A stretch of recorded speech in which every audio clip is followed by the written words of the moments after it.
pessoal, tudo bom? Sejam muito bem-vindos.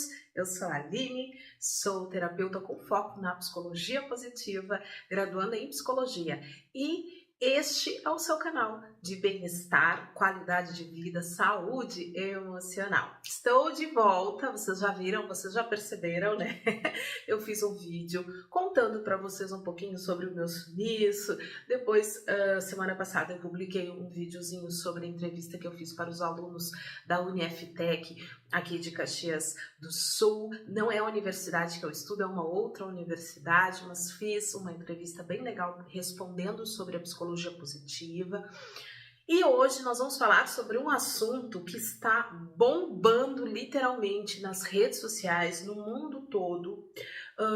A gente teve na plataforma de streaming da Netflix o lançamento de Adolescência, uma série que promete causar, né? E eu acho que aquilo que ela promete, ela cumpre.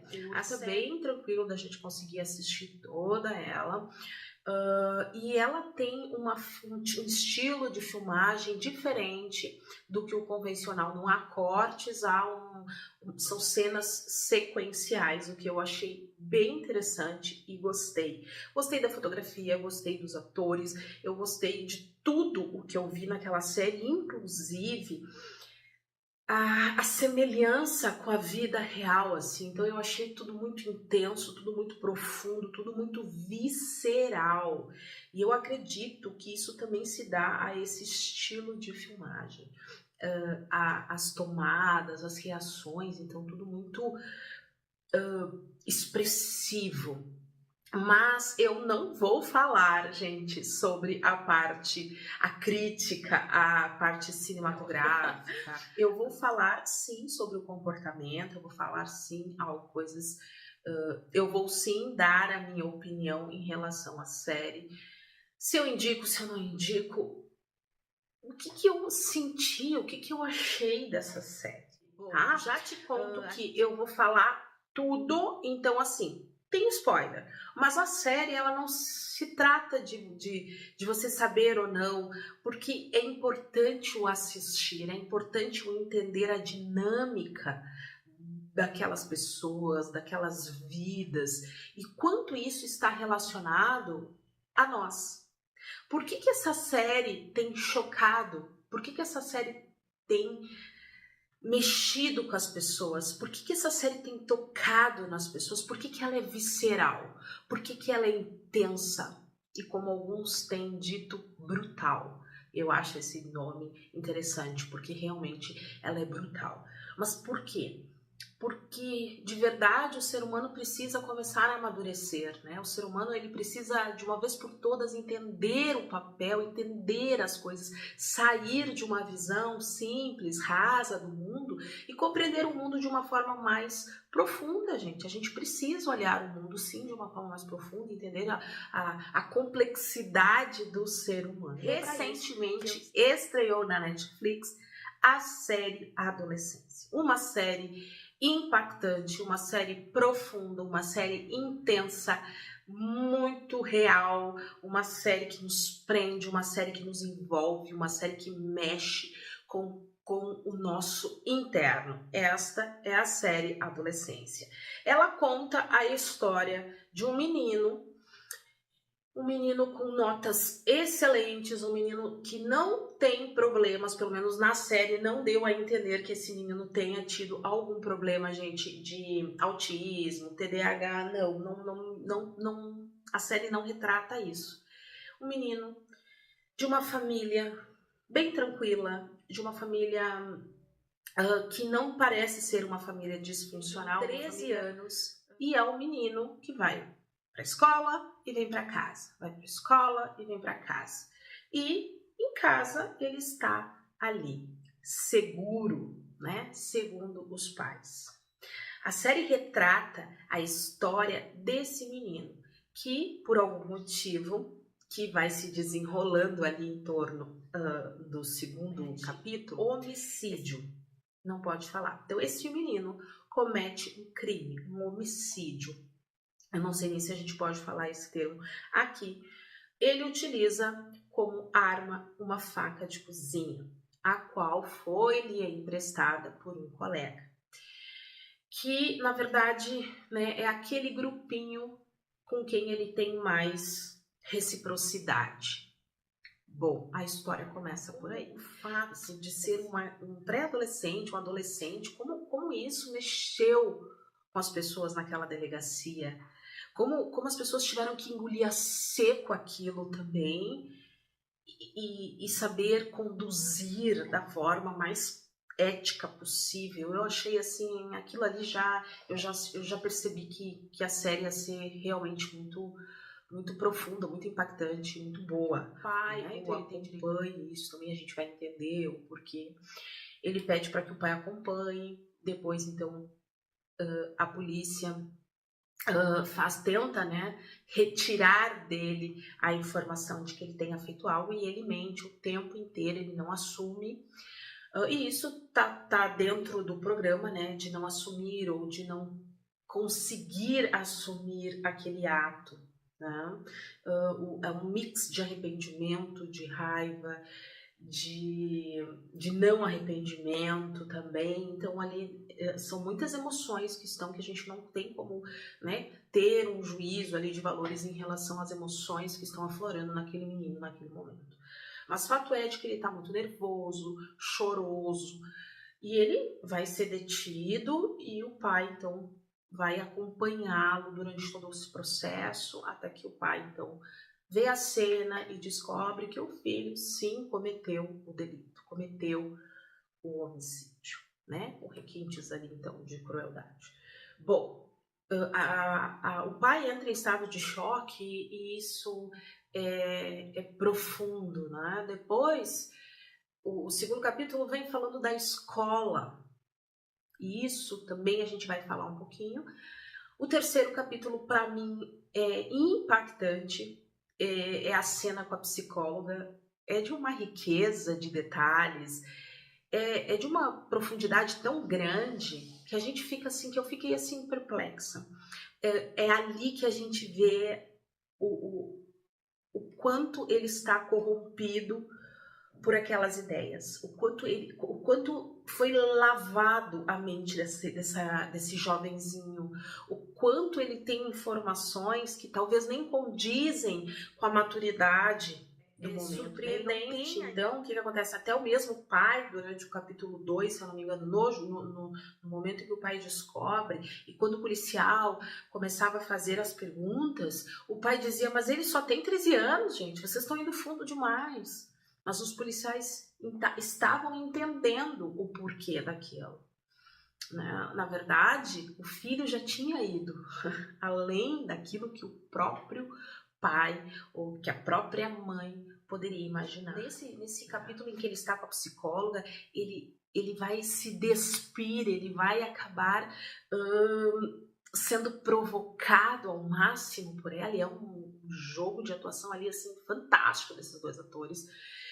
E ele acaba se expondo muitas vezes. Ele não assume, mas ele se expõe, ele fala coisas que tu pensa assim, meu Deus, isso está vindo de um menino de 13 anos. Pois é, ele já tinha ideias muito preconcebidas, arraigadas ali, então a gente fica chocado nessa cena. E a terceira cena, então, é toda a dor da família. A terceira não, desculpa, o quarto capítulo é toda a dor, a reconstrução da família apesar de. Então a gente já vê que a família também está tendo o acompanhamento psicológico e aí a gente vê a dor, né? A dor daquele pai, daquela mãe, a revolta, todo o processo do luto, porque eles estão também vivendo o luto da perda, né, da perda do filho.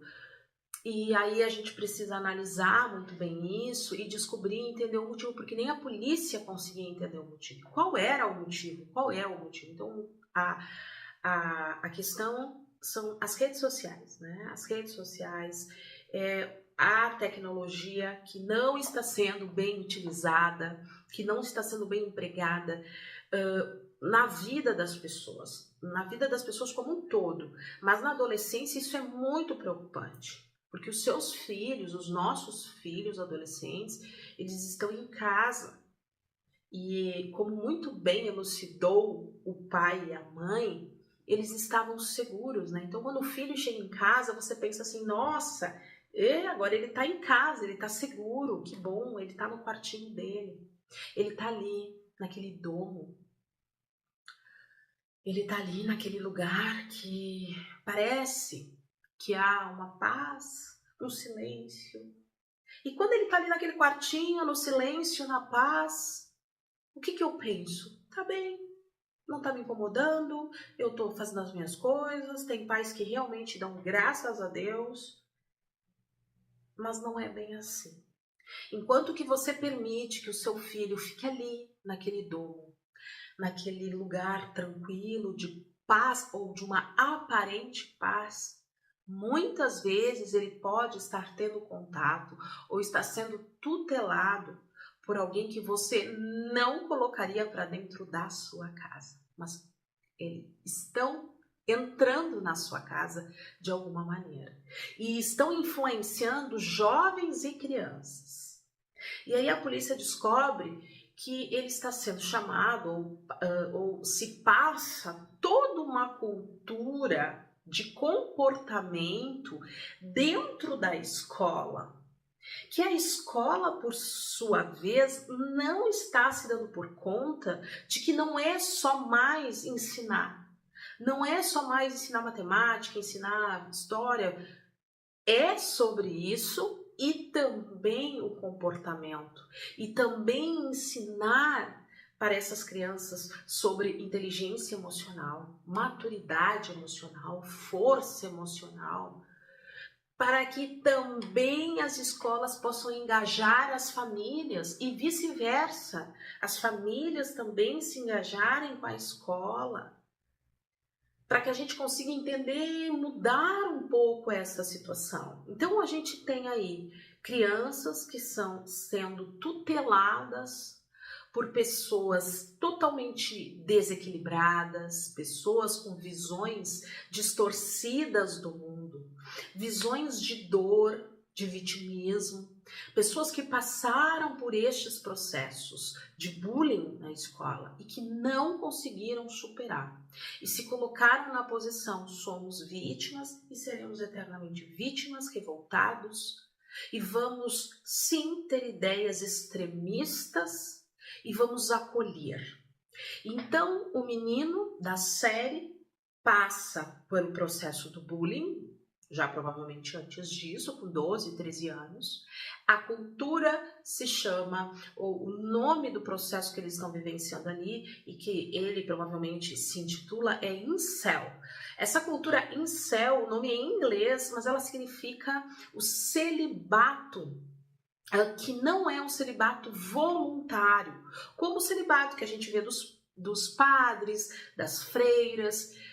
Incel significa um celibato involuntário, onde que uma criança ou um jovenzinho de 13 anos se coloca nessa posição de celibatário, porque ele não consegue, na cabeça dele, atingir os padrões e nunca vai conseguir atingir os padrões que interessa ou que vai gerar um interesse maior nas meninas. Então eles se colocam como incapazes, eles se julgam incapazes, insuficientes, feios, enfim, eles se colocam dentro desta posição e por um motivo que é criado por eles, por essa cultura e por esses tutores, influenciadores digitais, com essas visões que eu falei, visões distorcidas, visões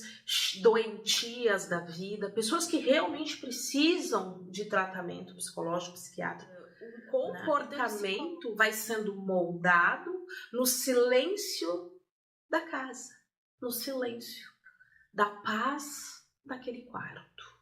Então aquela criança, desde muito jovem, já começa a ter conteúdos misóginos, conteúdos preconceituosos, onde que começam a incutir nessas crianças, nesses jovens que vão se tornando adolescente, ideia realmente de que eles não são capazes e de que eles não vão nunca ter namoradas, porque as mulheres de 13 anos, elas só querem saber dos homens fortes, musculosos. E aí eles chegam na regra do 80-20, em que 80% das mulheres de 13, 14 anos, enfim, essas mulheres, elas querem se relacionar com homens homens fortes, másculos, e não vão querer, vão ficar só com esses 20%, o resto acabou para eles. Né? E é isso, a gente vai percebendo o quanto este menino ele está inserido completamente dentro dessa cultura e ele acredita nisso. Isso, gente, que é o pior. Porque alguém está forjando isso nessas crianças. Muito doloroso quando você vê que esse jovem ele foi sendo forjado a criar esse ódio, esse sentimento de ódio, desprezo pelas meninas e vice-versa, no sentido de que as meninas acabam chamando ele assim, ele se coloca nessa posição de incel, ele se coloca nessa posição de que ele nunca vai conseguir ter a menina bonita, e ele esquece que nós estamos evoluindo, que nós vamos crescer, que nós vamos nos transformar, que talvez aquele menino que era magrinho, mirradinho, ele não vai ficar assim depois de adulto, né? Ele vai ser um homem que vai chamar a atenção das mulheres, por que não? E outra, ele é um menino inteligente. Vocês vão dizer, tinha problema na escola. Não, ele era um menino muito inteligente. E isso é o que choca muito as pessoas. Quando meu marido assistiu a série, a primeira coisa que ele pensou, esse menino sofreu algum tipo de, eu não posso falar aqui, vamos ver se eu escrevo, enfim, foi molestado, né, pelo pai, ou alguma coisa aconteceu com esse menino, e na verdade a história retrata muito bem que ele tinha uma vida pacata, ele era um menino caseiro, e é esse silêncio que nós pais precisamos olhar, que nós precisamos estar atentos. Quem está tutelando o seu filho? Qual é o influenciador que está influenciando o seu filho? E este influenciador, ele começa desde pequeno. Quando você entrega um celular para o seu filho com 6, 7 anos, porque você acha que todo mundo tem, que faz parte da cultura, e porque nós não vamos poder evitar aquele papo todo. Aí você entrega uma arma para uma criança. E você não controla, ou você controla, mas enfim. E essa criança tem contato com aqueles influenciadores que falam coisas engraçadas, e é só mais uma brincadeira. Só que esse influenciador, ele vai evoluindo, e a criança vai se acostumando a ter influenciadores. E ela vai buscando cada vez mais, porque ela precisa dessas doses cada vez maiores, né? De adrenalina, ela precisa cada vez mais buscar uma sensação de prazer. E ali, no silêncio, mais uma vez, volto a dizer, naquele local que você acha que ele não está correndo perigo, pois é ali. Eu já tive a oportunidade de ver, estudar e atender casos de meninas mais jovens que tinham acesso a coisas absurdas na internet. Foi por esses motivos, foi por ver tanta coisa dura, cruel, que os nossos jovens estão tendo acesso, que eu tomei a decisão já há muito tempo de não ter celular para as minhas filhas. A de 6 não tem celular, e a de 14, que vai fazer 14, também não tem celular. Mas Aline, como é que funciona? O celular aqui para nós, ele é um objeto, gente, de utilidade. Certo? Então, como é que funciona? Ele precisa ser usado quando ele é útil. Então, por exemplo, assim, mãe, eu preciso fazer uma pesquisa. Tá, toma aqui o meu celular, faz a tua pesquisa e me entrega ele.